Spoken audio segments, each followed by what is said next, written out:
She thought the worst night of her life was when her manager shaved her head in front of everyone, until 99 bikers pulled into the parking lot. Their leader took one look at her tears and something changed in his eyes.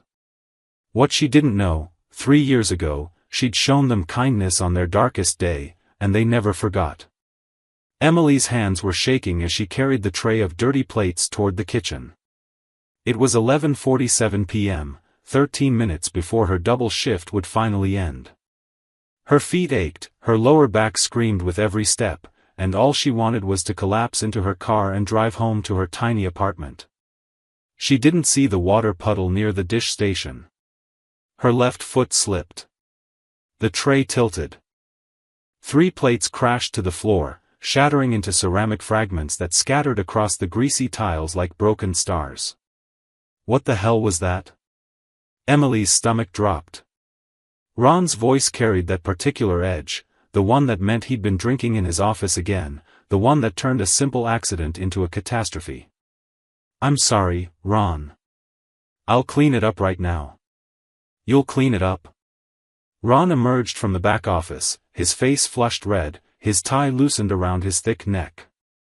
At 52, he'd managed the roadside diner for 18 years, and in that time, he'd perfected the art of making his employees feel worthless. "That's the 3rd time this week you've broken something, Emily." "3rd time.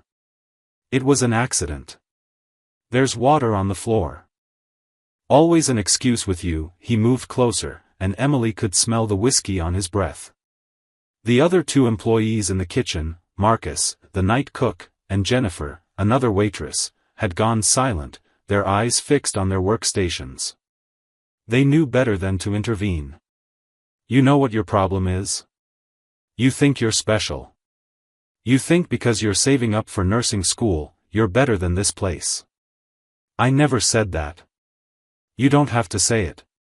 I can see it in your face every time you walk in here." Ron grabbed her arm, his fingers digging into her bicep. "Come with me." "Ron, please." "I said come with me." He dragged her toward the back storage room, past the walk-in freezer, past the shelves of industrial-sized cans and cleaning supplies. Emily's heart hammered against her ribs. Marcus took a half-step forward, but Jennifer grabbed his wrist and shook her head. They both knew what happened to employees who challenged Ron. They got their hours cut, their schedules changed to the worst shifts, their paychecks mysteriously short. Ron shoved Emily into the storage room and slammed the door behind them. The fluorescent light buzzed overhead, casting harsh shadows across boxes of paper towels and napkins. "You want to know what happens to people who think they're too good for their jobs?" Ron reached up to the top shelf and pulled down something Emily couldn't quite see in the dim light. When he turned around, her blood went cold. Electric hair clippers. "Ron, what are you? Teaching you a lesson about humility. You can't be serious." He grabbed her by the shoulder and forced her down onto a metal folding chair. Emily tried to stand, but he pressed his palm against the top of her head, holding her in place. The clippers buzzed to life with a mechanical whine that seemed to fill the entire room. "Please don't do this," Emily whispered. Tears were already streaming down her face. "Please, Ron. I'm sorry about the plates. I'll pay for them. I'll work extra shifts." Too late for that. The first pass of the clippers cut a stripe through her dark brown hair. Emily watched in horror as chunks fell to the concrete floor around her feet. She'd been growing her hair for 2 years, keeping it long and healthy, one of the few things that made her feel pretty on days when everything else felt like it was falling apart.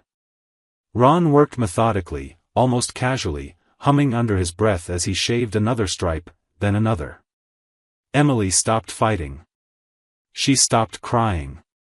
She just sat there, numb, watching her hair pile up around her like the shattered plates in the kitchen. When he finished, Ron stepped back to admire his work.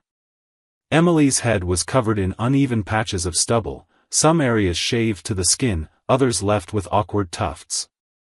She looked like a person who'd lost a fight with a lawnmower.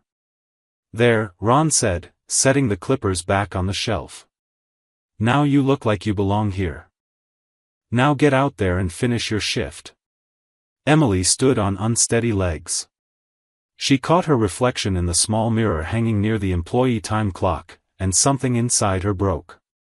Not her spirit, she'd lost that months ago, worn down by Ron's constant belittling and the crushing weight of minimum wage and impossible dreams. No, what broke was something deeper. Her sense that if she just kept her head down, if she just endured, things would eventually get better. She grabbed her purse from her locker, ignoring Ron's shouts about abandoning her shift. Marcus and Jennifer watched her go, their faces pale with shock. She shoved through the kitchen doors, through the mostly empty dining room where the last two customers stared at her ruined head, and burst out into the parking lot. The night air hit her face like cold water. Emily pressed her palms against her eyes, trying to hold back the sobs that threatened to tear out of her chest. She didn't know where she was going. Home felt too far away. The police felt too complicated. Who would believe her word against Ron's? He'd probably say she did this to herself, some kind of breakdown, and without witnesses willing to contradict him, she'd be the crazy one. That's when she heard them. A low rumble in the distance, growing louder. Emily looked up through tear-blurred eyes and saw headlights approaching on the highway, not just one or two, but dozens. The sound of motorcycle engines filled the night, a thunderous chorus that made the ground vibrate beneath her feet. The Iron Covenant was coming. The motorcycles rolled into the parking lot like a steel wave, their chrome gleaming under the diner's flickering neon sign. Emily counted 15, then 20, then lost track as they kept coming, forming a semicircle that dominated the entire lot. The engines created a symphony of controlled power, each bike worth more than Emily made in 6 months. She'd seen them before. The Iron Covenant stopped at the roadside diner every Thursday night around midnight, regular as clockwork. They were always polite, tipped well, and never caused trouble despite their intimidating appearance. But Emily had never been outside when they arrived, had never stood this close to so many of them at once. The lead bike cut its engine. The rider dismounted with practiced ease, a massive man, at least 6'4", with a salt and pepper beard that reached the middle of his chest. His leather vest bore patches that told stories Emily couldn't read, club insignia, memorial tags, riding achievements spanning decades. The other bikers called him Bear, and the name fit perfectly. Bear pulled off his helmet and hung it on his handlebar. His eyes swept the parking lot, taking in the scene with the careful assessment of someone who'd learned to read trouble from a distance. Then his gaze landed on Emily. She watched his expression change.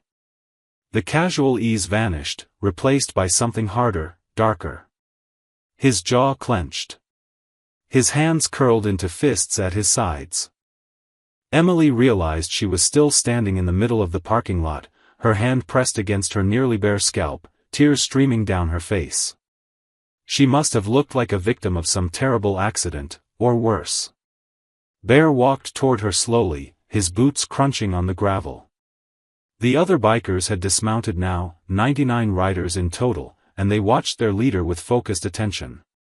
Something unspoken passed between them, a tension that made the air feel charged with electricity. "Ma'am," Bear's voice was surprisingly gentle, almost a whisper. "Are you all right?" Emily opened her mouth to say yes, to lie like she'd learned to lie every day she worked for Ron, but nothing came out. She just shook her head. Bear's eyes moved from her face to her shaved head, taking in the uneven patches, the redness where the clippers had scraped too hard. His breathing changed. Emily saw something flash across his face, pain mixed with rage, a wound reopened. "Who did this to you?" he asked. It doesn't matter." "It matters." Bear glanced back at the diner, at the lit windows where Emily could see Ron watching them from behind the counter. "Was it him? The manager?" Emily didn't answer, but her silence was confirmation enough. Bear's hands unclenched. He took a deep breath, then another, visibly forcing himself to stay calm. When he looked back at Emily, his eyes were wet. "My sister," he said quietly. 15 years ago. Her boyfriend did the same thing to her. Shaved her head to punish her for talking back, he paused, swallowing hard. She hung herself 3 days later. She was 23 years old. Emily felt the words hit her like physical blows. I'm so sorry. Don't be sorry. Just let me help you. Bear turned to the other riders. Snake, Torch, come here. The rest of you, park and hold position. 2 bikers approached, one tall and lean with tattooed arms, the other shorter and stocky with a scarred face. They flanked Bear protectively as he gently guided Emily away from the center of the parking lot, away from the diner's windows. What's your name? Bear asked. Emily. Emily, I'm Bear. This is Snake and Torch. We've been stopping at this diner for 5 years, and I've seen you working hard every time. You've always been kind to us, always smiled even when you looked exhausted. He glanced at the diner again. That man in there, he did this to you tonight? Emily nodded. He said it was to teach me a lesson. About humility. Snake cursed under his breath. Torch's face went rigid. Did anyone see it happen? Bear asked. 2 other employees. Marcus and Jennifer. But they won't say anything. They're too scared of losing their jobs. Bear nodded slowly, his mind clearly working through possibilities. The other bikers had parked now, forming a wall of motorcycles and leather between Emily and the diner. Some stood with arms crossed, others leaned against their bikes, but all of them watched Bear for direction. Emily, I want you to know something, Bear said. You don't have to be scared anymore. Not tonight. We're not going anywhere until this is made right. I don't want you to get in trouble because of me. We're already involved. The moment I saw you standing here, looking like, he stopped, his voice thick with emotion. Looking like my sister did. I can't turn away from this. None of us can. He walked toward the diner entrance, his boots heavy on the pavement. The other bikers fell into formation behind him, 99 strong, moving with the coordinated precision of people who'd ridden together through storms and sunshine, through good times and bad. Ron stood behind the glass door, his face pale, his hand reaching for the phone on the wall. Bear stopped inches from the glass and spoke loud enough for everyone to hear. You need to come outside. Now. Ron's hand trembled as he lifted the phone receiver. Through the glass door, Emily could see sweat beading on his forehead despite the cool night air. Behind him, Marcus and Jennifer had emerged from the kitchen, their eyes wide as they took in the wall of bikers filling the parking lot. I'm calling the police. Ron shouted through the glass. You're trespassing on private property.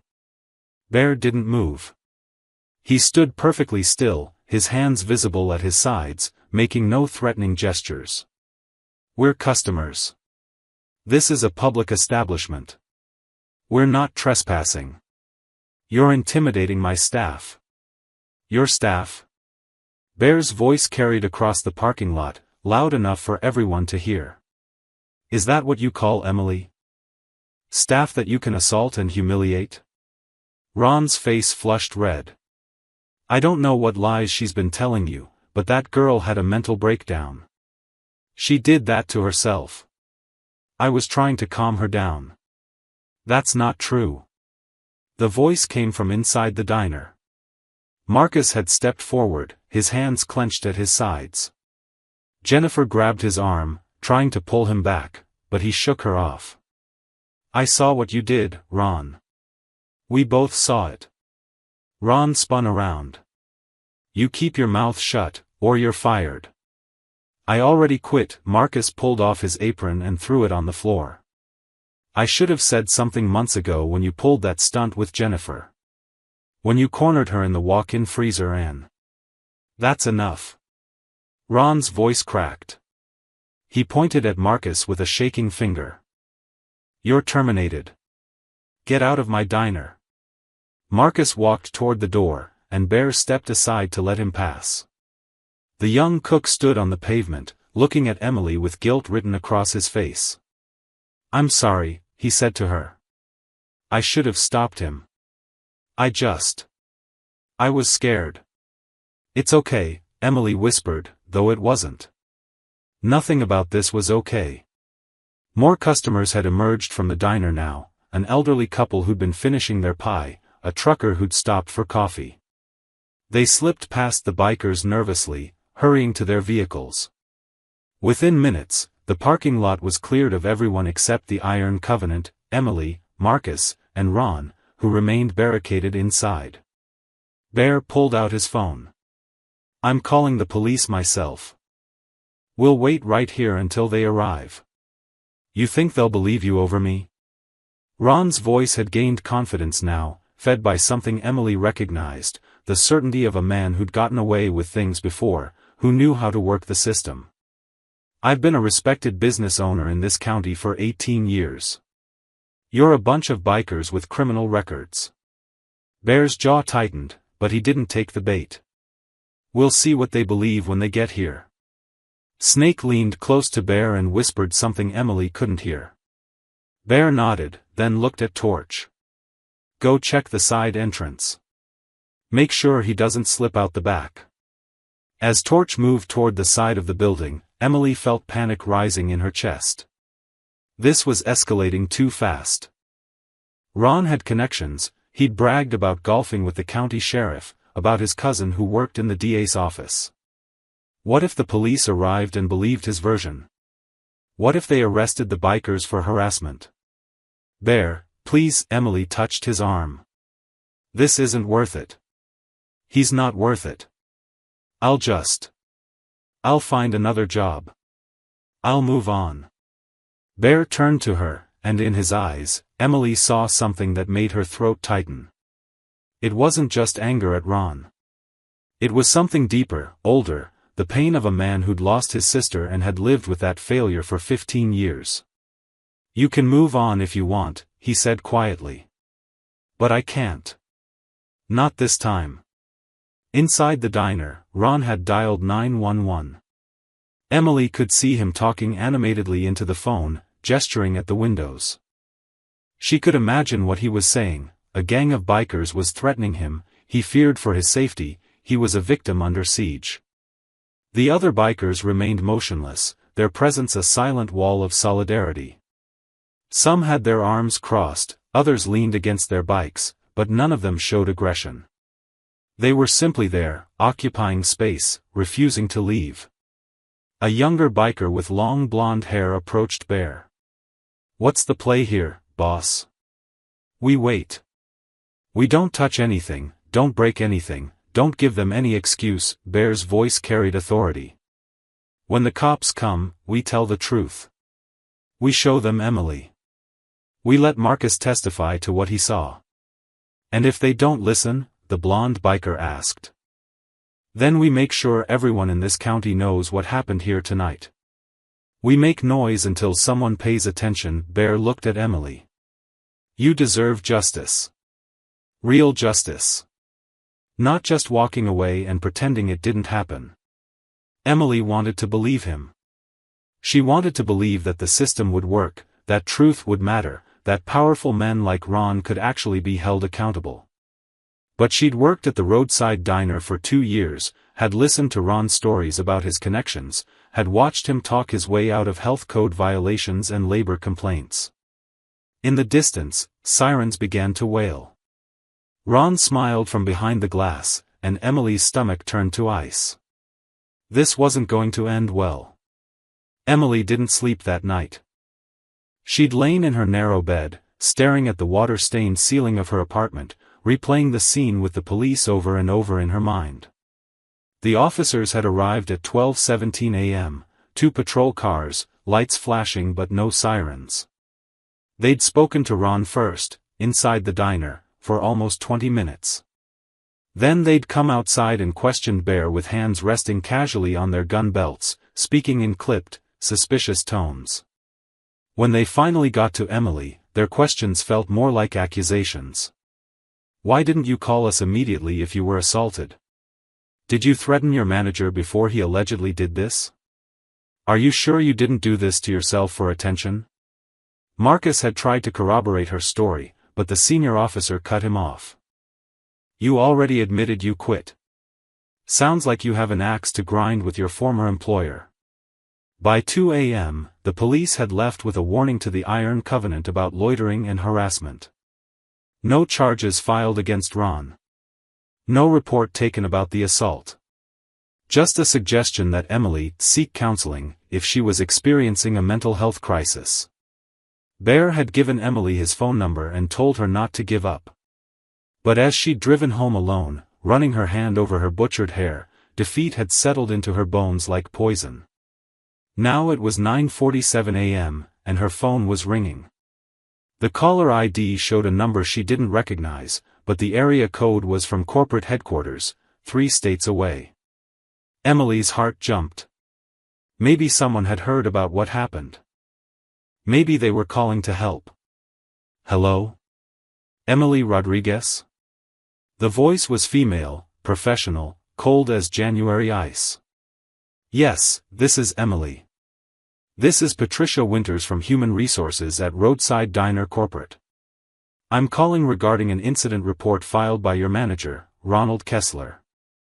Emily sat up straighter. He filed a report? I'm the one who was assaulted. He shaved my head. Ms. Rodriguez, I need you to stop right there, Patricia's voice sharpened. Mr. Kessler has provided us with a detailed account of last night's events.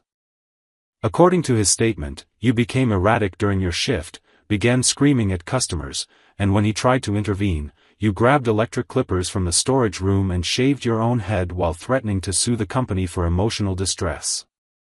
Emily felt like she'd been punched in the stomach. That's not true. That's not what happened at all. Mr. Kessler also states that you left your shift without authorization and incited a motorcycle gang to harass him and threaten the business. The police were called, Ms. Rodriguez. This is extremely serious. The police know what Ron did. I told them.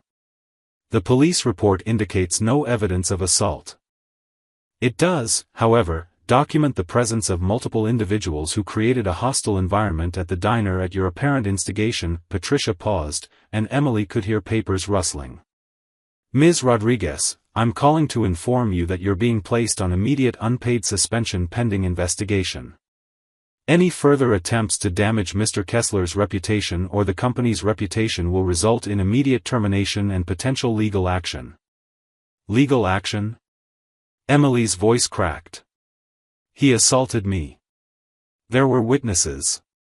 According to our records, the only witness willing to go on record is a disgruntled employee who quit during the incident. That's hardly credible testimony. Patricia's tone softened slightly, but it felt calculated rather than genuine. Ms. Rodriguez, between you and me, the best thing you can do right now is accept that you had a difficult night, take some time off, and let this blow over. If you continue making false accusations, you'll only hurt yourself. They're not false. Then I suggest you find proof. Real proof. Otherwise, this conversation is over. Patricia paused. You have 10 days of unpaid suspension. If you show up at any roadside diner location during that time, you'll be arrested for trespassing. Do you understand? Emily's hands were shaking so badly she almost dropped the phone. I understand. The line went dead. She sat there for a long moment, staring at nothing. The apartment felt too small suddenly, the walls pressing in.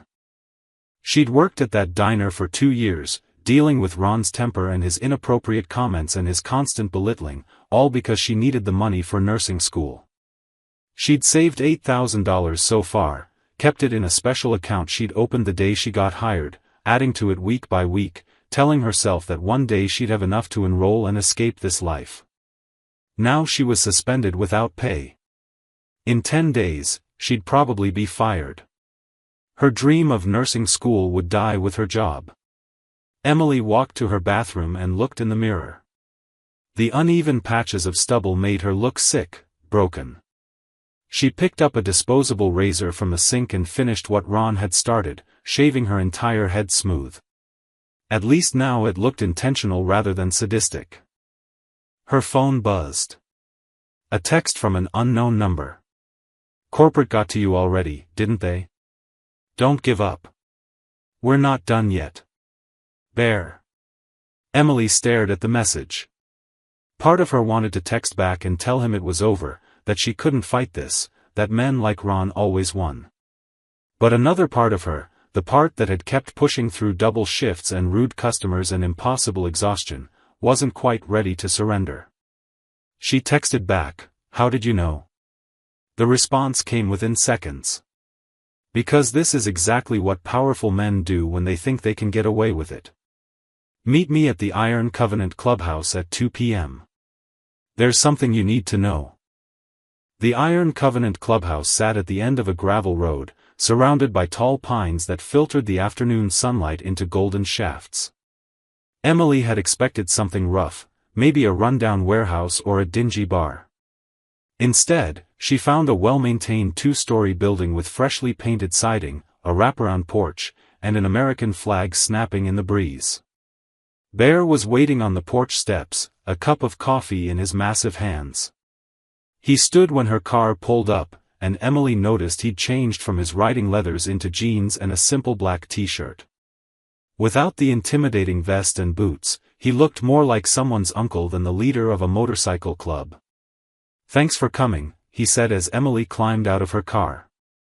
She'd worn a baseball cap to cover her now completely shaved head, but she still felt exposed, vulnerable.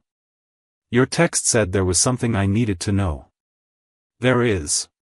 But first, how are you holding up?" Emily almost laughed. "Corporate called this morning. I'm suspended without pay for 10 days. After that, I'll probably be fired. They believe Ron's version of everything." She felt tears threatening again and blinked them back angrily. "I can't afford to lose this job. I have rent due in 2 weeks, and my nursing school fund is all I have saved up." Bear nodded slowly. "Come inside. There are some people who want to talk to you." The clubhouse interior surprised Emily even more than the exterior. The main room was spacious and clean, with comfortable furniture, framed photographs covering the walls, and a long wooden bar along one side.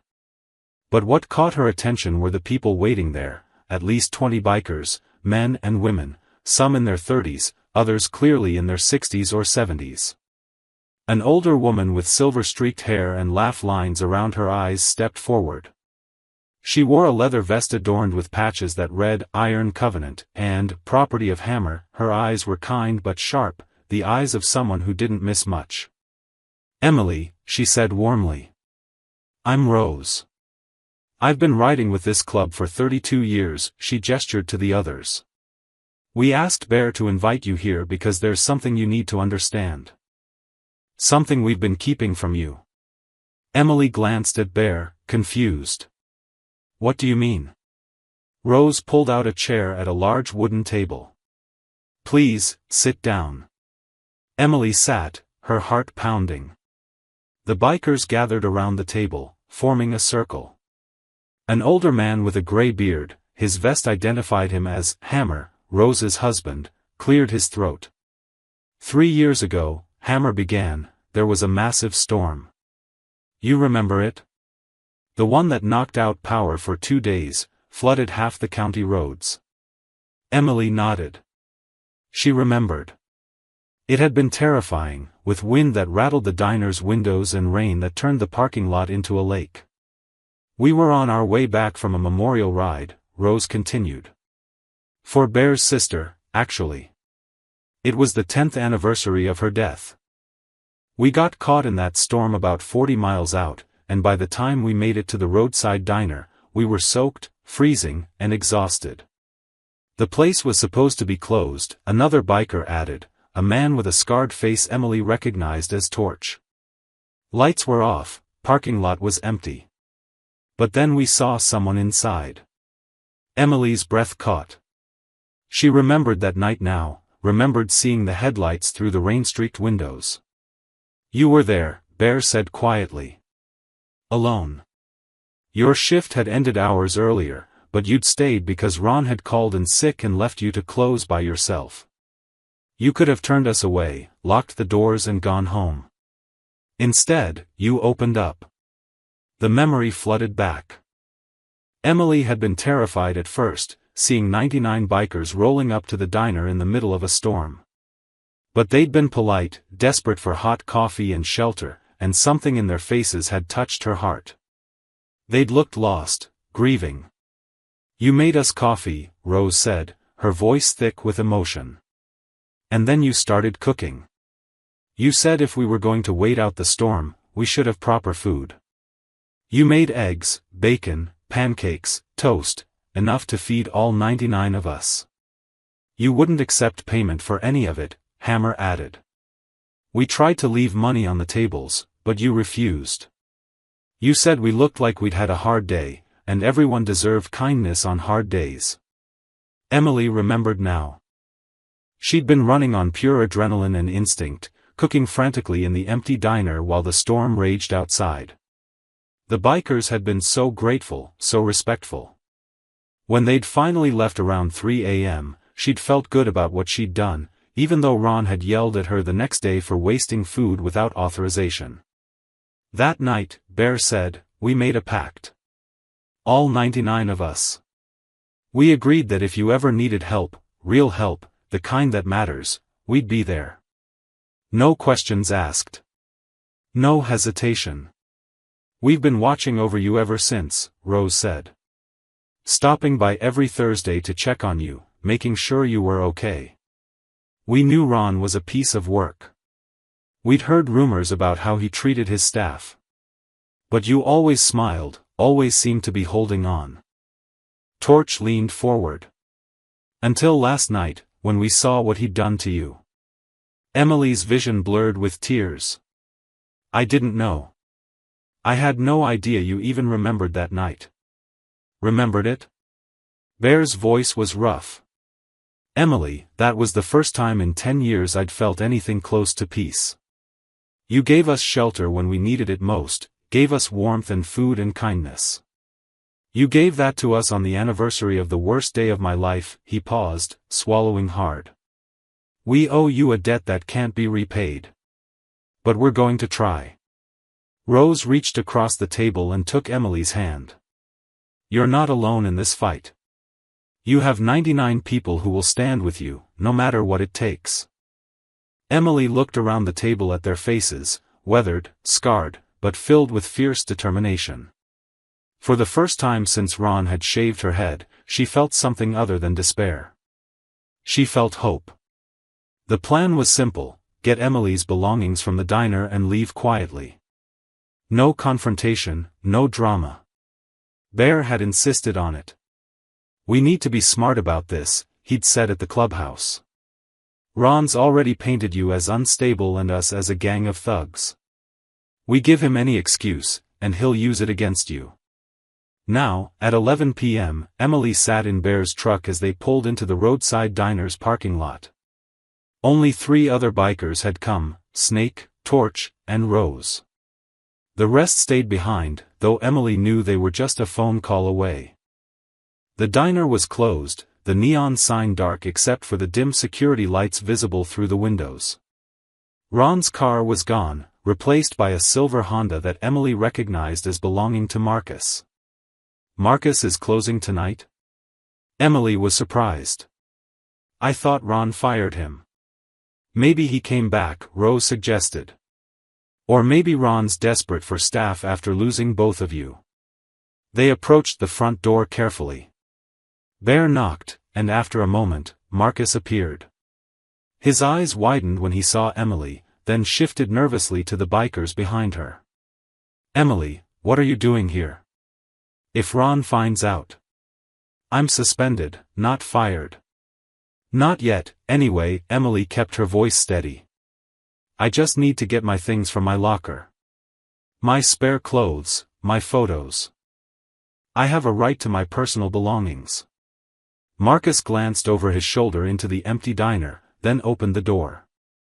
Make it quick. Ron's been paranoid since last night. He installed 2 new security cameras today and told me to call him immediately if you showed up. New cameras? Torch's voice was sharp. Where? Marcus pointed to corners of the dining room where small black devices now hung. One there, one by the kitchen entrance. He also replaced the DVR system. Said the old one was malfunctioning. Emily and Bear exchanged glances. What happened to the old footage? Emily asked. He said it got corrupted in the transfer. Marcus looked uncomfortable. But I don't think that's true. Why not? Snake asked. Marcus hesitated, then seemed to make a decision. He reached into his pocket and pulled out a small USB drive. Because I saved a copy before he erased it. Emily's heart nearly stopped. You what? I've been here for 4 years, Marcus said quietly. I've seen Ron do a lot of terrible things. Harassment, wage theft, forcing girls to work off the clock.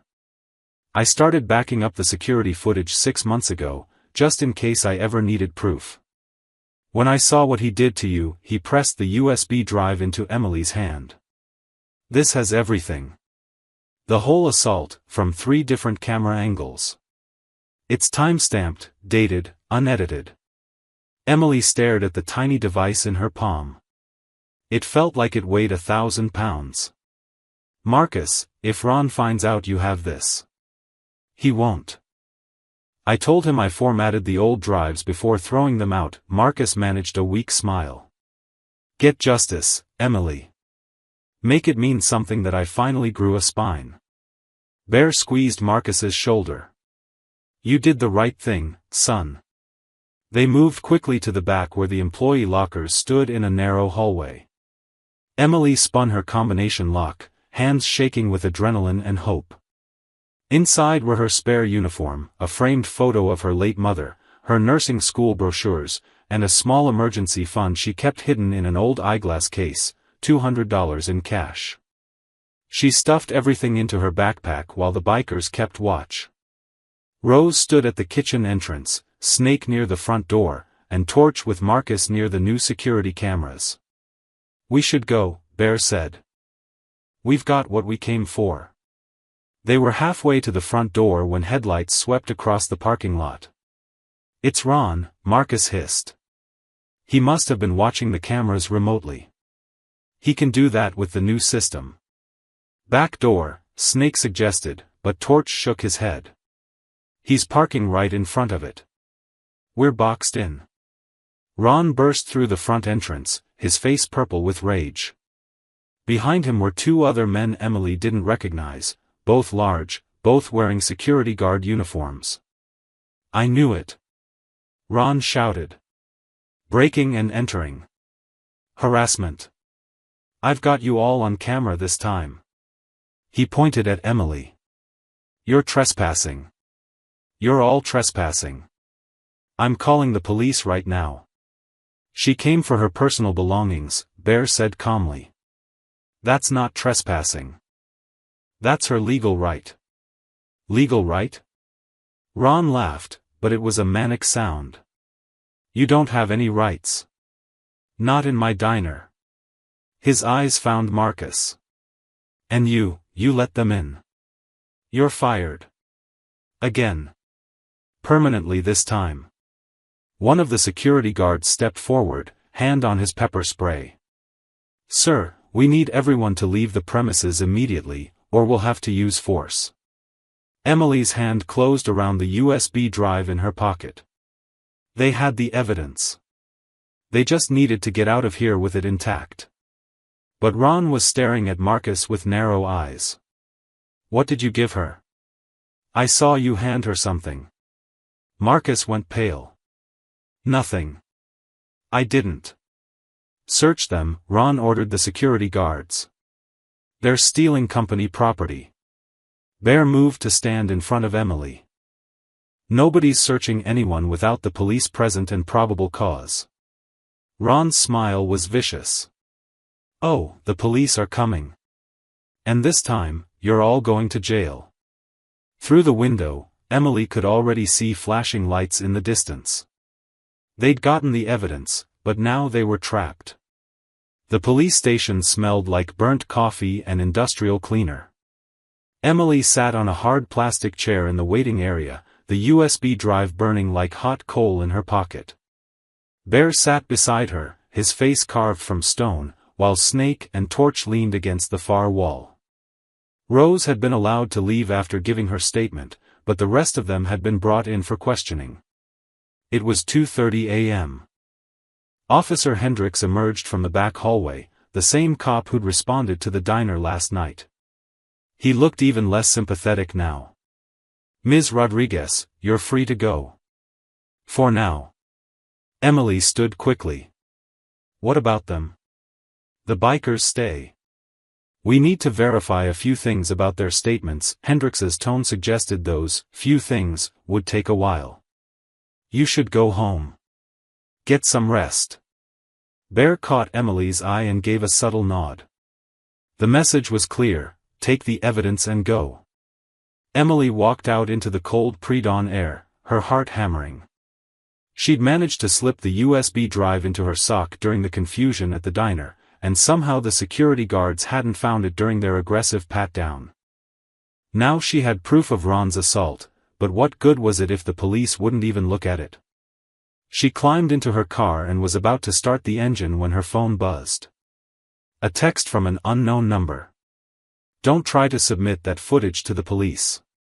Officer Hendricks plays poker with Ron every Tuesday. You'll never see that USB drive again. A friend." Emily's blood ran cold. She looked back at the police station, its windows glowing yellow in the darkness. How deep did Ron's connections go? How many people in this town were on his side? Another text arrived. "Make copies. Hide the original. Trust no one in the local PD." Emily didn't know who was texting her, but the advice felt sound. She drove to a 24-hour pharmacy, used their computer kiosk to make 3 copies of the footage onto separate drives, then mailed one to herself at a friend's address in another state. The original went into a safety deposit box at her bank, which wouldn't open until 9 a.m. By the time she got home, the sun was rising, and exhaustion had settled into her bones. But she couldn't sleep. Every time she closed her eyes, she saw Ron's face, smug and confident, as the police led her away. Her phone rang at 7:15 a.m. Bear's number. "They held us until an hour ago," he said, his voice rough with fatigue. "Questioned us separately, tried to catch us in contradictions. They're building a case that we're harassing Ron, that we damaged his property." "Did you damage anything?" Emily asked, though she already knew the answer. "Not a damn thing. But Ron filed a formal complaint claiming we broke his new security cameras and vandalized the kitchen. He's got photos." "That's impossible. We didn't touch anything." "I know. Which means he staged it after we left." Bear paused. "Emily, this is worse than I thought. Ron's not just connected, he's prepared. He's been setting this up since last night, building a narrative where you're the unstable employee and we're the dangerous gang." Emily sank onto her couch, feeling defeat wash over her. "What do we do?" "We fight back. But we need to be smarter." Bear's voice hardened with determination. "Do you still have the footage?" "Safe. Multiple copies." "Good. Don't try to give it to local police. We need to go higher, state investigators, maybe the labor board, or the media. Someone outside Ron's circle of influence." Emily was about to respond when someone knocked on her apartment door. Hard, official knocks that made her stomach drop. "Someone's here," she whispered into the phone. "Don't open it until you know who it is." Emily crept to the door and looked through the peephole. 2 men in suits stood in the hallway, badges clipped to their belts. Not local police, these were detectives. She opened the door a crack, chain lock still engaged. "Can I help you?" The older detective, a man with gray temples and tired eyes, held up his badge. Detective Morris, State Police. This is Detective Chen. We need to speak with you about an assault that occurred at the roadside diner 2 nights ago. Emily's heart leaped. State Police. Outside Ron's sphere. The assault against me? Morris's expression remained neutral. May we come in? Emily unhooked the chain and let them inside.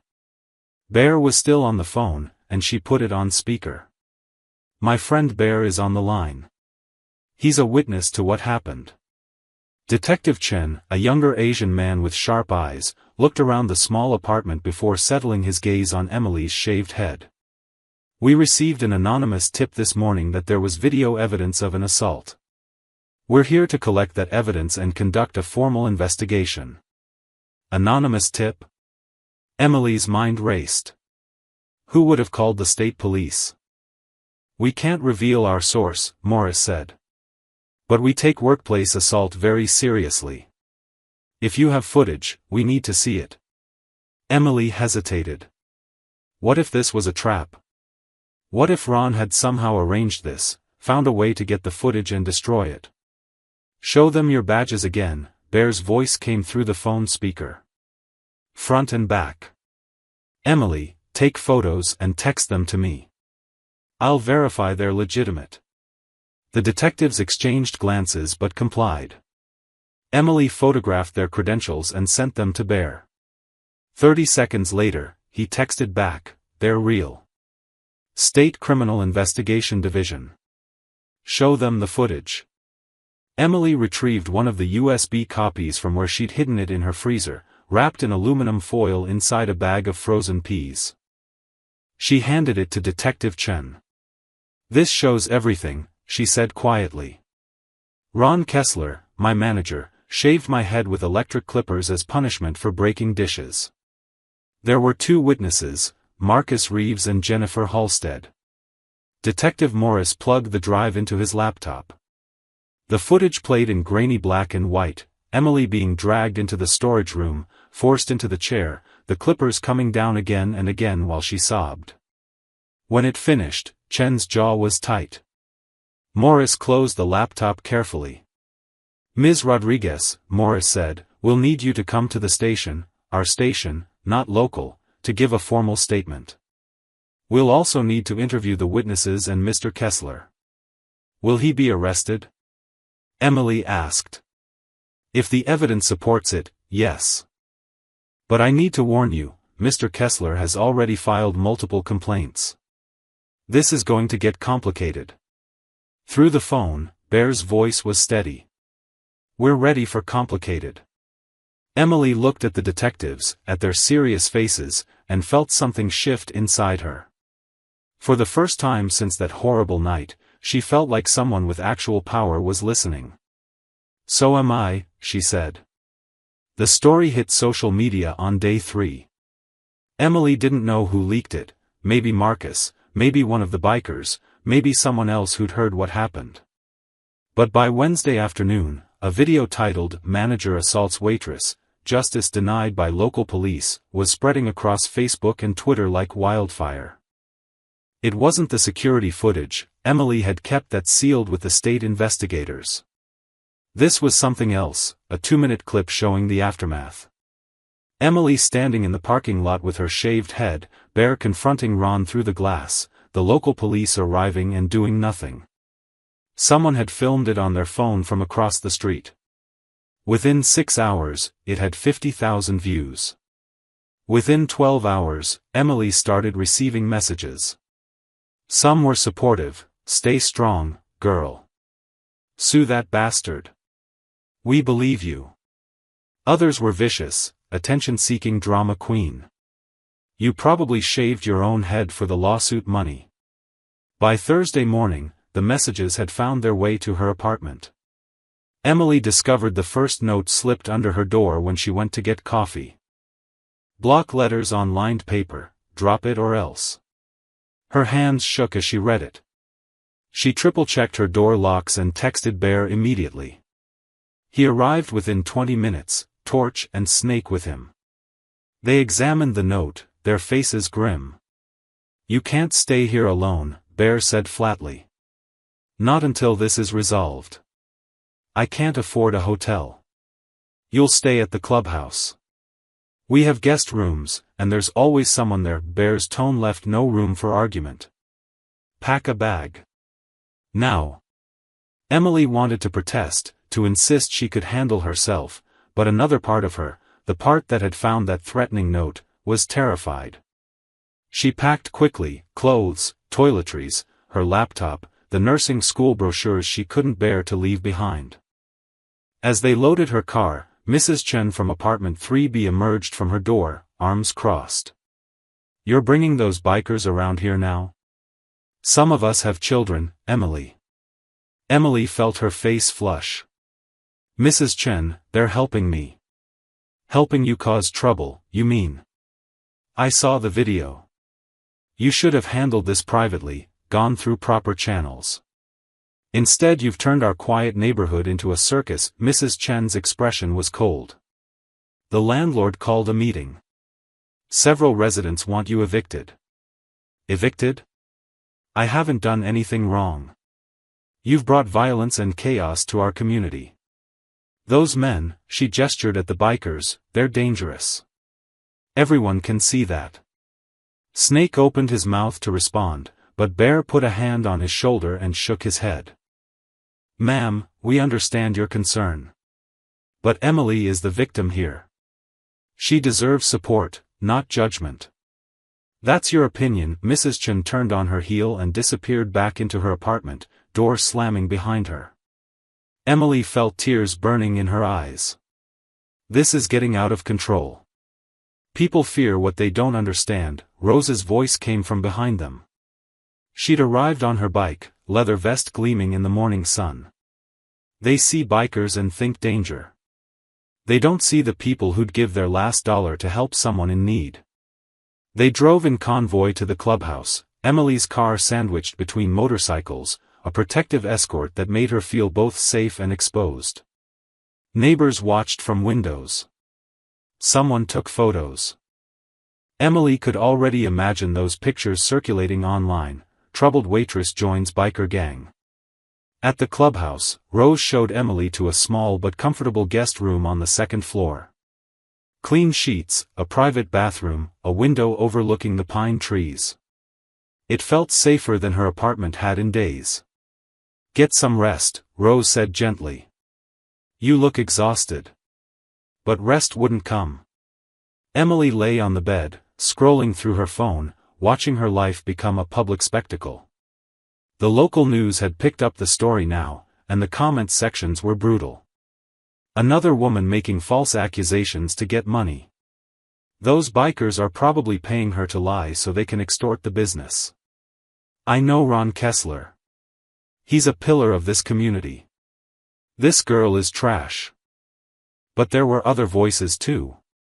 "I worked at that diner 3 years ago. Ron sexually harassed me daily.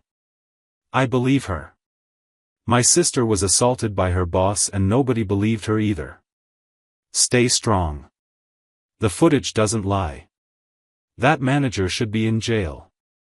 Emily's phone buzzed with a call from a number she didn't recognize. She almost didn't answer, but something made her pick up. "Emily Rodriguez?" A woman's voice, nervous but determined. "Yes? My name is Amanda Price. I worked at the roadside diner 5 years ago." The woman paused. "I saw your story online. I need to tell you something. Ron did the same thing to me, not the hair, but he assaulted me. He cornered me in the walk-in freezer and," her voice cracked. "I reported it to corporate, and they paid me $10,000 to sign an NDA and go away quietly." Emily sat up straight. "You signed a non-disclosure agreement?" "Yes. But watching what he did to you, seeing how they're trying to destroy your credibility," Amanda took a shaky breath. "I'm willing to break it. I'm willing to testify about what he did to me, even if it means getting sued. He can't keep getting away with this. Amanda, if you break the NDA, I know the risks. But I have a daughter now. She's 3 years old. What kind of mother would I be if I stayed silent while other women got hurt? Amanda's voice strengthened. I'm not the only one, Emily. There are others. I've been making calls all morning. 2 more women are willing to come forward. Emily's hand trembled as she gripped the phone. Why now? Why didn't you all speak up before? Because we were alone. Isolated. Scared, Amanda paused. But you have 99 bikers standing behind you. You have proof. You have courage. You gave the rest of us permission to be brave too. After the call ended, Emily walked downstairs to find Bear in the main room, studying a map spread across the table. He looked up when she entered. We have more witnesses, Emily said. Women Ron assaulted before me. They're willing to testify. Bear's expression shifted from surprise to something fiercer, the look of a man who just realized the battle had turned in their favor. Then we don't just fight for justice, he said. We fight to make sure he never hurts anyone again. Outside, the sound of approaching motorcycles announced more members arriving. The Iron Covenant was gathering, and this time, they weren't just protecting one waitress. They were going to war. The cafe was called Morningside, a small, independent place with mismatched chairs and local art on the walls, far from the roadside diner's territory. Emily had chosen it carefully, somewhere Ron's friends wouldn't think to look. She arrived at 10 a.m. with Rose, who'd insisted on coming as both protection and moral support. 2 women were already waiting at a corner table, coffee cups cradled in their hands like shields. Amanda Price was older than Emily had expected, mid-30s, with dark circles under her eyes and a professional blazer that looked too heavy for the warm room. The woman beside her was younger, maybe 25, with red hair pulled back in a tight ponytail and nervous hands that couldn't stay still. Emily? Amanda stood, extending her hand. This is Jenna Caldwell. She worked at the diner about 3 years ago. They shook hands and sat down. The weight of shared trauma hung over the table like smoke. Thank you for coming, Emily said quietly. I know this isn't easy. Amanda laughed bitterly. Easy? I haven't slept in 3 days. I keep expecting lawyers to show up at my door with lawsuits for breaking the NDA. She took a shaky sip of coffee. But I can't stay silent anymore. Not after seeing what he did to you. Jenna spoke up, her voice barely above a whisper. He cornered me in the supply closet. Said if I wanted to keep my shifts, I needed to be nicer to him, her hands clenched around her cup. When I refused, he cut my hours down to nothing. I couldn't pay my bills, so I had to quit. I was too ashamed to tell anyone why. It's not your shame to carry, Rose said firmly. It's his. I know that now, Jenna met Emily's eyes. But back then, I was 22 and scared. I thought maybe I'd done something to encourage him, worn the wrong thing, smiled too much. He made me feel like it was my fault. Emily recognized that feeling, the way Ron had made her question herself, doubt her own perceptions, accept treatment that should have been unacceptable. What made you decide to come forward? Emily asked. My therapist, Jenna said. I've been seeing her for 2 years, working through what happened. When I showed her your story, she said this was my chance to reclaim my power. That staying silent was protecting him, not me. Amanda nodded. I told my husband everything last night. He's been after me for years to do something about that $10,000 settlement, said it was hush money and I should have fought instead. I was too scared then. I'm tired of being scared now.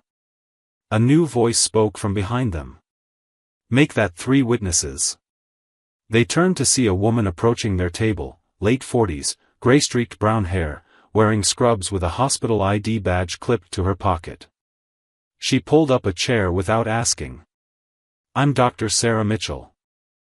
I was a waitress at the roadside diner 15 years ago, back when I was putting myself through pre-med." She looked directly at Emily. "Ron Kessler sexually assaulted me in his office after closing. When I reported it to the police, they said there wasn't enough evidence. Corporate offered me $5,000 to resign quietly. I took it because I needed the money for school." Emily's throat tightened. 15 years? He's been doing this for 15 years? At least, Sarah said grimly. Probably longer. Men like Ron don't suddenly start abusing power, they've been doing it all along, getting away with it because the system protects them. She pulled out a folder from her bag. "I kept records. Photographs of bruises, diary entries, text messages from Ron that were inappropriate. I never threw them away, even after I signed the settlement. Some part of me knew I'd need them someday." Rose leaned forward. "Why now, Dr. Mitchell? Why come forward after all this time?" "Because I'm a doctor now. I took an oath to do no harm." Sarah's jaw tightened. "Every year I stayed silent was another year Ron could hurt someone else. I've been living with that guilt for 15 years. When I saw Emily's story, I realized, this is my chance to finally do the right thing." Emily felt overwhelmed by the weight of their stories, by the realization that she wasn't alone, that Ron had left a trail of victims spanning more than a decade. "Will you all testify? Officially?" "Yes," Amanda said firmly. "Absolutely," Jenna added. "I'll do more than testify," Sarah said. "I'll petition the medical board to investigate the diner's health violations, file complaints with the labor department, and use every professional connection I have to make sure this story doesn't get buried." "There may be others," Rose said thoughtfully. "If 3 women had the courage to come forward, there are probably more still in hiding." "I've been thinking about that," Amanda said. She pulled out her phone and showed them a private Facebook group she'd created overnight. "I called it Roadside Survivors. It's secret, invitation only. I've already found 4 more women who worked there and had similar experiences. They're not ready to go public yet, but they're willing to provide written statements to investigators." Emily stared at the screen. 7 women total. 7 lives Ron had damaged or destroyed, 7 people who'd been too afraid or too unsupported to speak up. Until now. "The state detectives need to know about this," Emily said. "All of it." "I already contacted them," Sarah replied. "Detective Morris is meeting me tomorrow morning. He seemed very interested in the pattern of behavior, especially when I mentioned the multiple settlements corporate has paid out over the years." "Corporate," Emily said slowly. "They've known all along. They've been paying women to stay quiet instead of firing Ron. That makes them liable," Sarah said with grim satisfaction. "Not just for Ron's actions, but for enabling them. This isn't just about one abusive manager anymore, it's about an entire company that chose profit over safety." Jenna's phone buzzed. She looked at the screen and went pale. "It's Ron. He's texting me. He must have heard I was making inquiries." She showed them the message, "Don't do something you'll regret. I have friends in this town. You have nothing." Emily felt anger surge through her chest, hot and clean. For 3 days, she'd been drowning in fear and doubt. But looking at these women, Amanda with her broken NDA, Jenna with her trembling hands, Sarah with 15 years of guilt in her eyes, she realized something. Ron was wrong. They weren't nothing. They were 4 women who'd survived him. 4 voices that could no longer be silenced. 4 testimonies that would paint a picture no court could ignore. "He's right about one thing," Emily said quietly. "He does have friends in this town." She looked at Rose, at the Iron Covenant patch on her vest, and thought about the 99 bikers who'd sworn to protect her. "But so do I." Amanda smiled, the first real smile Emily had seen from her. "So what's our next move?" "We go to Detective Morris together," Emily said. "All 4 of us. We give him everything, the footage, the settlements, the testimonies, the pattern. We make it impossible for anyone to dismiss this as one woman's word against Ron's. And then? Jenna asked. Emily thought about her nursing school fund, about her suspended job, about the threatening note under her door. She thought about Bear's sister, who'd never gotten justice, who'd lost hope and lost her life. Then we make sure Ron Kessler never hurts anyone again. The conference call was scheduled for 2 p.m. on Friday, exactly 1 week after Ron had shaved Emily's head. Detective Morris had arranged it, pulling strings with the state attorney general's office to force corporate headquarters into a formal discussion. Emily sat in a borrowed office at the state police barracks, surrounded by her unlikely army, Bear and Rose from the Iron Covenant, Amanda and Sarah as fellow survivors, Detective Morris with his laptop open, and a state labor attorney named Rebecca Thornton who'd been assigned to the case. On the screen, 6 faces appeared from corporate headquarters: executives, lawyers, and Patricia Winters from HR, the woman who'd suspended Emily without pay. "Let's begin," said the man at the center of the screen. His nameplate read David Garrett, Chief Operating Officer. He looked uncomfortable, his tie slightly askew. "We're here to discuss the allegations against Ronald Kessler and the company's response." "Allegations?" Detective Morris's voice was ice. "Mr. Garrett, we have video evidence of assault. We have testimony from 4 separate victims spanning 15 years. We have documentation of at least 3 financial settlements your company paid to silence previous complaints. These aren't allegations, they're facts." Garrett shifted in his seat. "We take all complaints seriously." "Do you?" Sarah Mitchell leaned forward, her doctor's authority radiating through the screen. "Because when I reported Ron Kessler's assault 15 years ago, your company offered me $5,000 to sign an NDA and disappear. You didn't fire him. You didn't investigate. You paid me to be quiet so he could keep hurting people. That was handled according to our protocols at the time." "Your protocols protected a predator," Amanda interrupted. "I was paid $10,000 to stay silent 5 years ago. How many other women took settlements? How much money has your company spent covering up Ron Kessler's crimes?" Patricia Winters spoke up, her voice defensive. "We have to balance the rights of employees with the rights of managers to due process." "Due process?" Emily finally found her voice. "You suspended me without pay based on Ron's lies. You threatened me with legal action for false accusations before anyone even investigated. Where was my due process?" A woman on the screen, the company's legal counsel, cleared her throat. "Ms. Rodriguez, we're prepared to offer you a settlement. Full back pay for your suspension, $25,000 in damages, and a neutral employment reference. In exchange, you'll sign a confidentiality agreement and release the company from all liability." "No," Emily said immediately. The lawyer blinked. "Excuse me?" "I said no. I'm not signing anything that protects Ron or this company. I'm not taking money to stay quiet while he stays employed. Ms. Rodriguez, I don't think you understand the generosity of this offer." "I understand perfectly," Emily said, her voice steady. "You're trying to make this go away with money, just like you did with Amanda and Sarah and however many other women there are. But this time it's not going away." Rebecca Thornton, the labor attorney, spoke up. "My office has been reviewing the roadside diners' employment records for the past 15 years.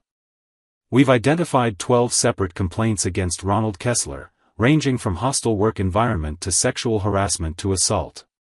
In every case, the company either offered settlements or quietly transferred the complaining employee to another location until they quit." David Garrett's face had gone pale.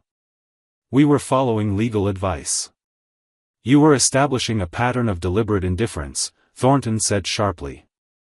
"The State Labor Board is prepared to file charges against the corporation for creating and maintaining a hostile work environment, for retaliation against whistleblowers, and for failing to protect employees from a known danger. Furthermore, Detective Morris added, the State Attorney General's office is reviewing whether corporate officers should face criminal charges for obstruction of justice.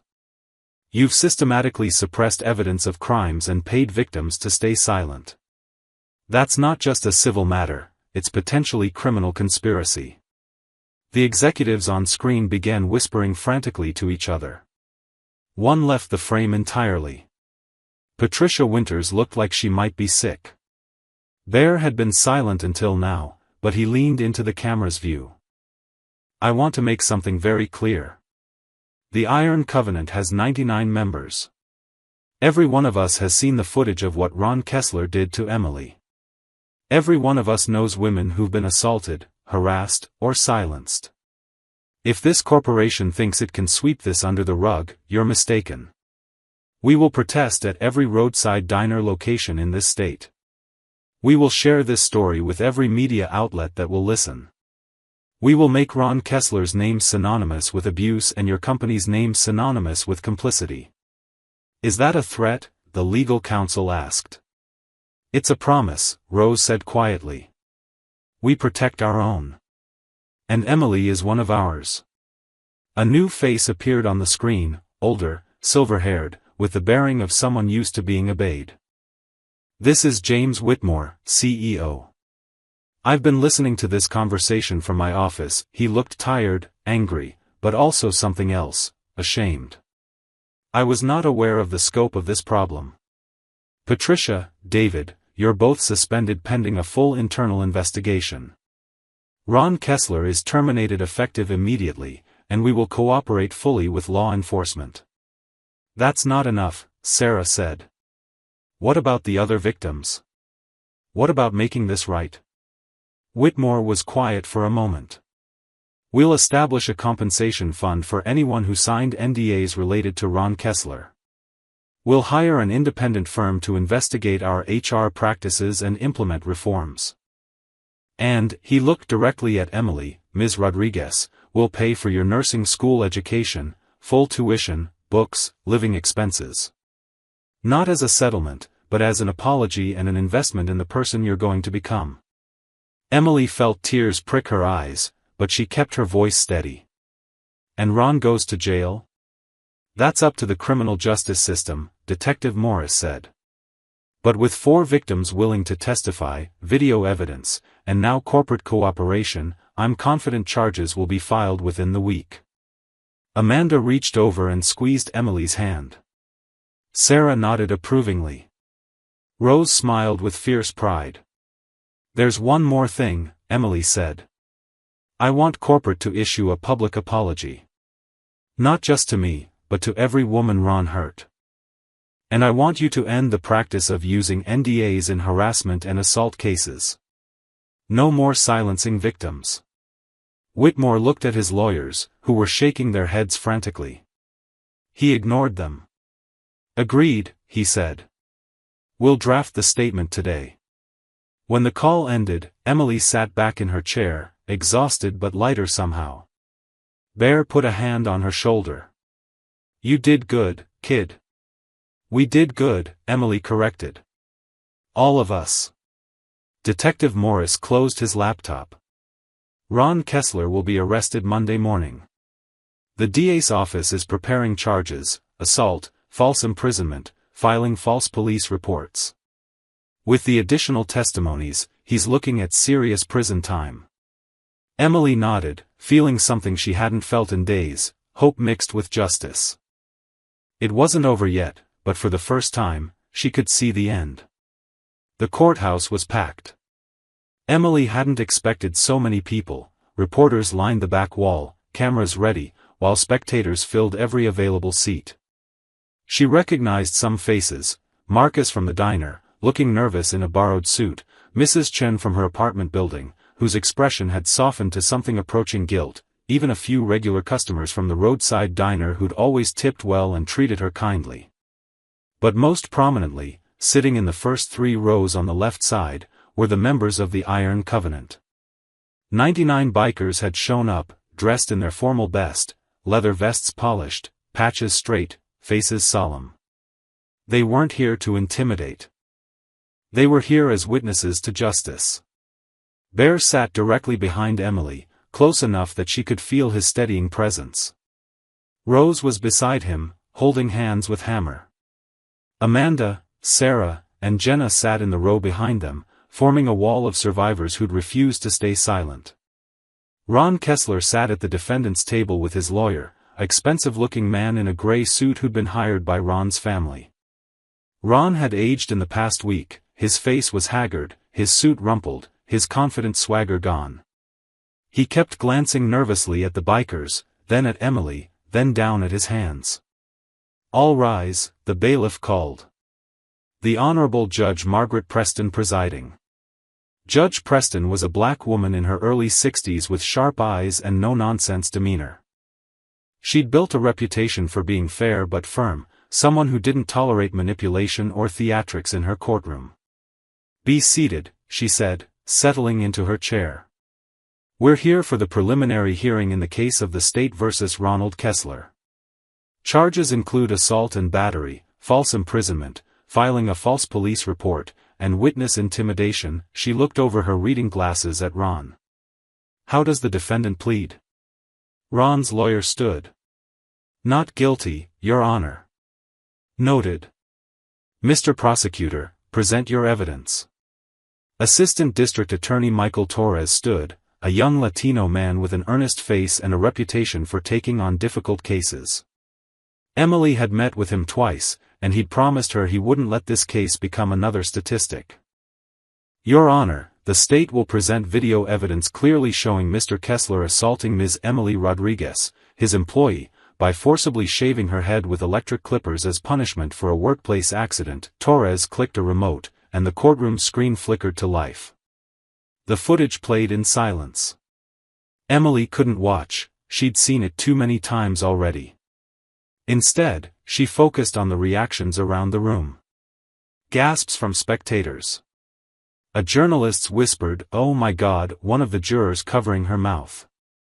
When it ended, the courtroom was silent except for the sound of someone crying softly.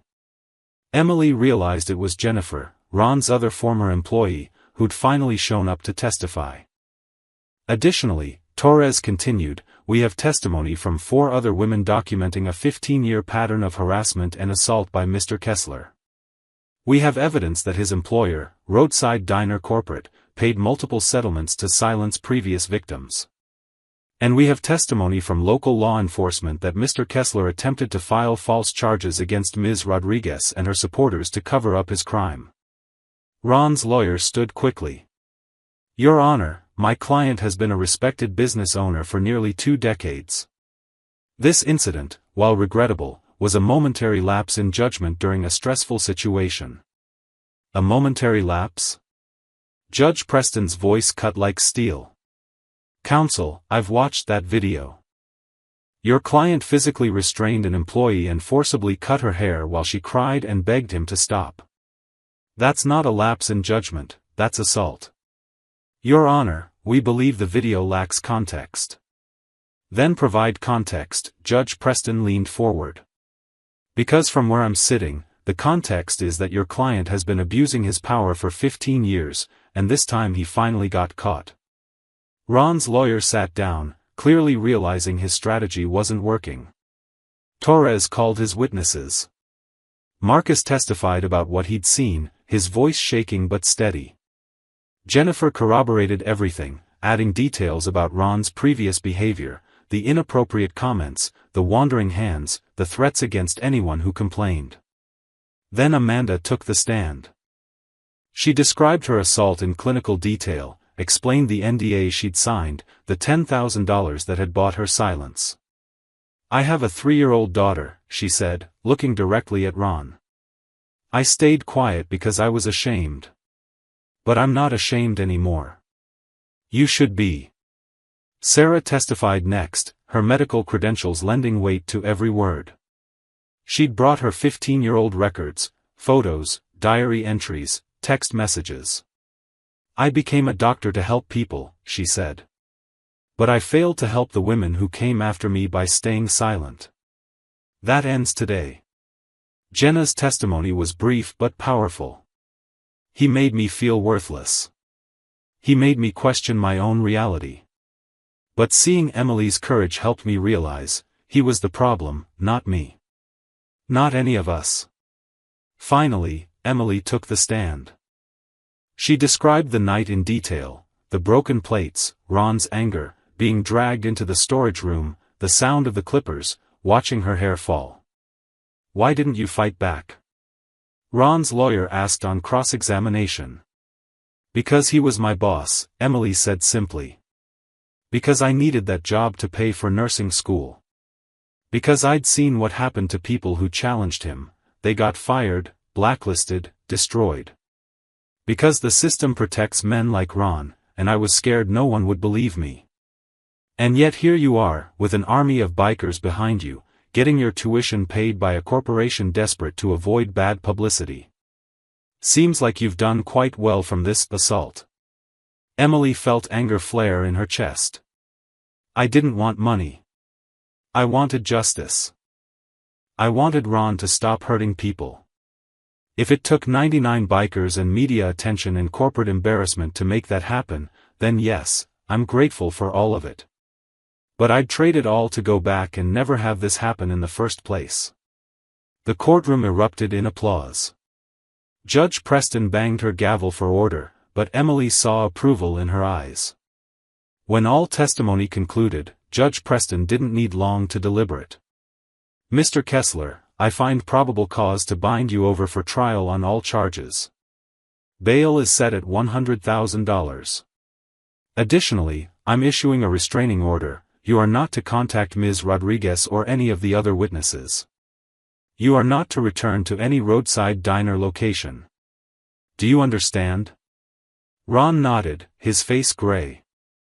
"Furthermore," Judge Preston continued, "I'm recommending the State Attorney General investigate the Roadside Diner Corporation for their role in enabling this pattern of abuse. This court is adjourned." As the gavel fell, Emily felt Bear's hand on her shoulder. She turned to see tears in his eyes. "She would have been proud of you," he said quietly, and Emily knew he meant his sister. Outside the courthouse, reporters swarmed. Emily stood on the steps with Amanda, Sarah, and Jenna on one side and the Iron Covenant forming a protective barrier on the other. "How do you feel?" a reporter called out. Emily looked at the women beside her, at the bikers behind her, at the courthouse where justice had finally been acknowledged.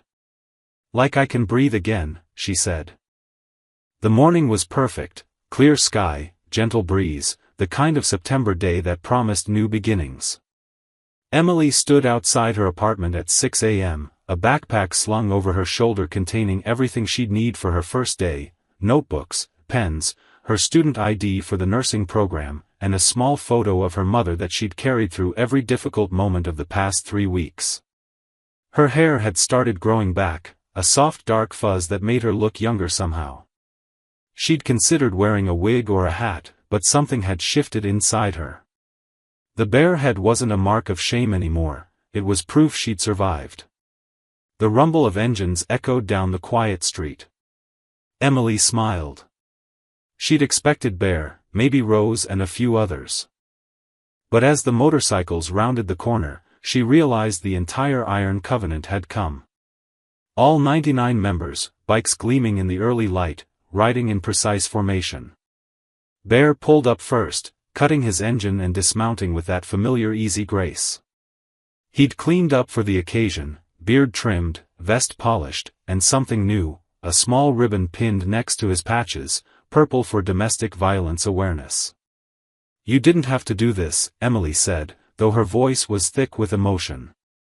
"Yes, we did," Bear gestured to his bike. "Every beginning deserves to be celebrated. Especially one earned as hard as this." The other bikers had formed a line along the street, an honor guard of leather and chrome.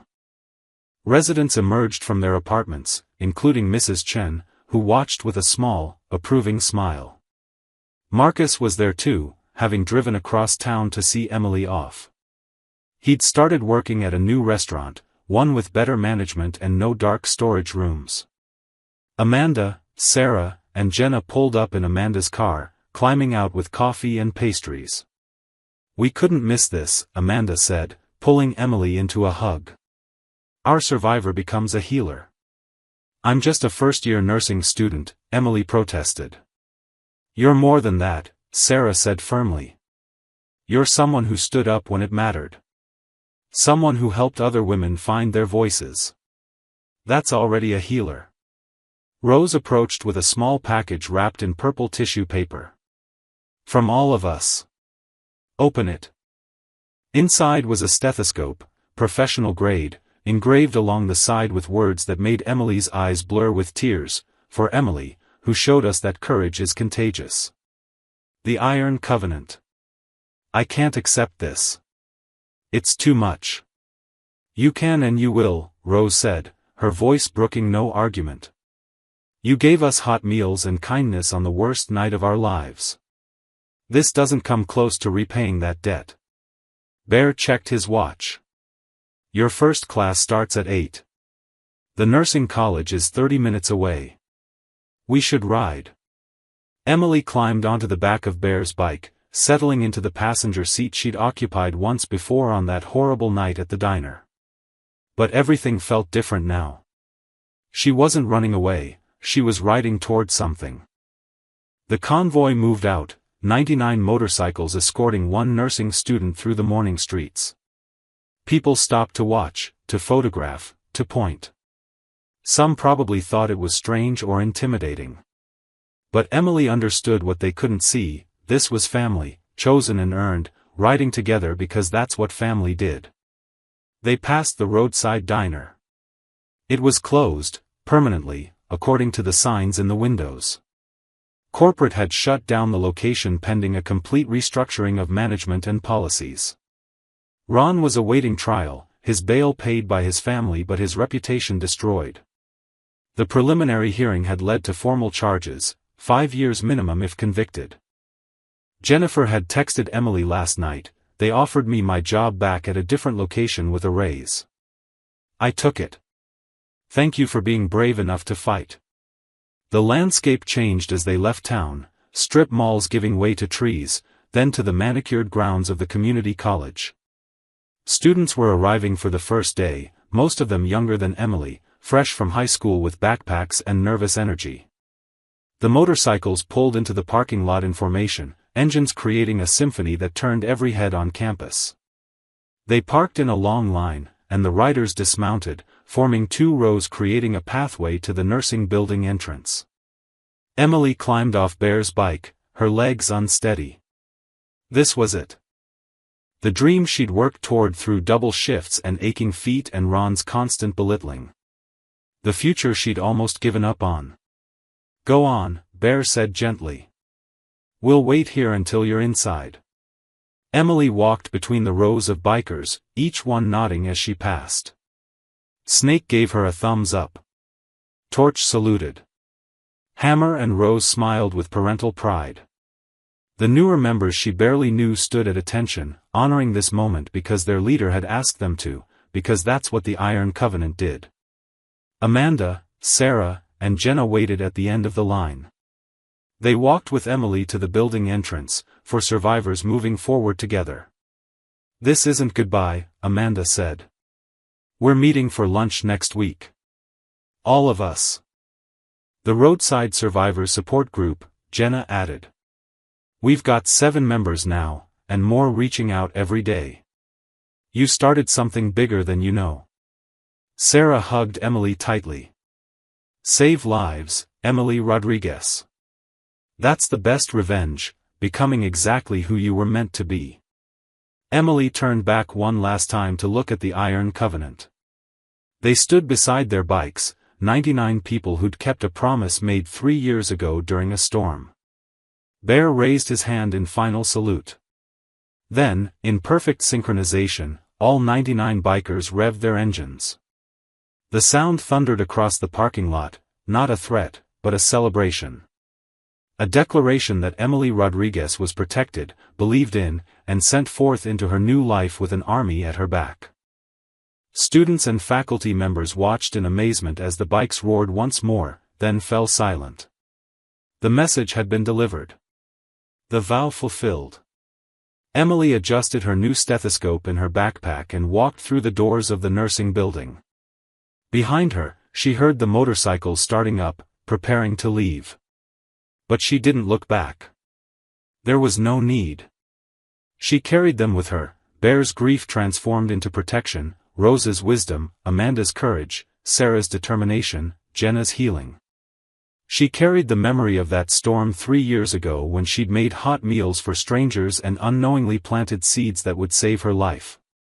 The first class was Anatomy and Physiology, room 104. Emily found a seat near the front, pulled out her notebook, and wrote the date at the top of the first page. Around her, other students chattered nervously about syllabi and textbooks and whether they'd survive the program. Emily smiled to herself. She'd survived worse than nursing school. She'd survived assault, corporate intimidation, community judgment, and her own despair. She'd survived because she'd been brave enough to accept help, because 99 bikers had honored a debt she never knew existed, because other women had found their voices when she found hers. The professor entered, a woman in her 50s with kind eyes and scrubs decorated with cartoon bandages. "Welcome to nursing school. I know you're all nervous.